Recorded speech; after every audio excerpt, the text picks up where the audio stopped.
Mia is 2, she'll be 3 on March 3rd. She is happy and joyful and just brings love everywhere that we go. She's very joyous, she's very happy to be around everybody.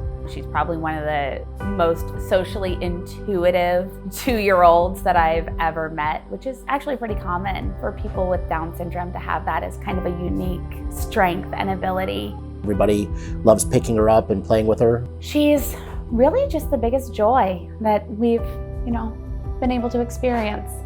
She loves her some Miss Rachel. That's probably her best friend.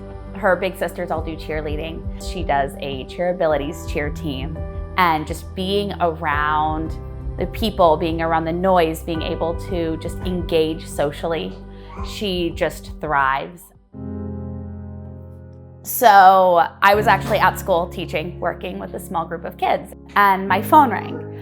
And it was my OB, and he was like, so we need to talk about your prenatal testing. He said, your NIPT test came back positive for trisomy 21. And so I was about 10 weeks. So it was very, very early in the pregnancy. They do that blood work super early on. And there was definitely a moment where it's like, okay, and breathe.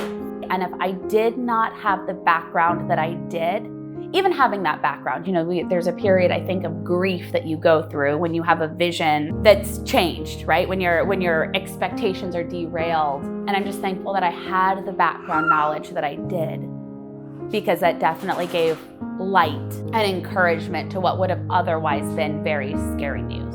And I am very thankful that I was able to walk through that process early before she was here, because it gave us time to shift our mindset.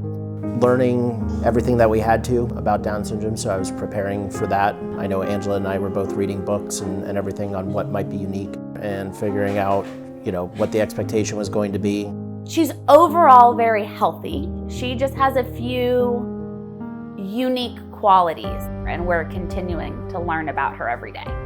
So she's been in therapy since she was about 6 weeks old. So we do therapy with early steps, but then we also give her the medical clinical-based therapy where she gets PT, OT, and speech, also in a clinical setting, because early intervention changes lives. And then in addition to that, she also does music therapy, which has been incredible for her, and she does swim lessons. Part of her physical therapy is aqua therapy, so they do it in the pool to help address some of her low muscle tone and sensory needs.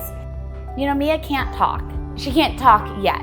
She has ways that she communicates, primarily through, you see we've got her communication board we use.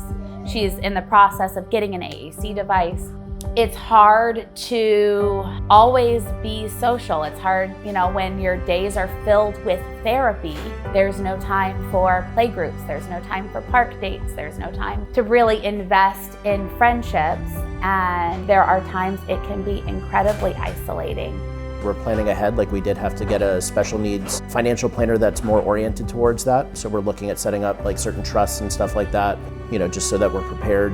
And then as far as our financial plan, until she gets a little bit older, we don't know necessarily how dependent she's going to be on us. It's been a real blessing, and I am very much looking forward to seeing Mia in her car and getting to use it. We live in this, beautiful neighborhood where we have playgrounds and there's lots of families.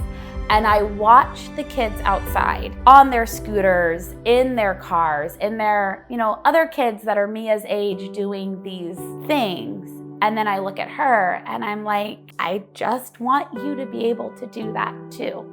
Matthew's gift is giving her the opportunity to do what the other kids in the neighborhood are doing.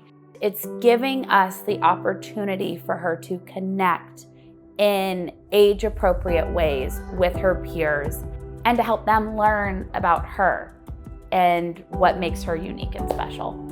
To build something like this is incredible, and we are just so thankful to Matthew's gift for giving us this opportunity because I really think it's gonna just have such a huge impact on Mia's growth and development. I think I speak for myself and Emily and Lauren and Allie and Christina, who are all the team members for this project, when we say that it's extremely special to know that this is directly impacting not only Mia's life, but also her family's life.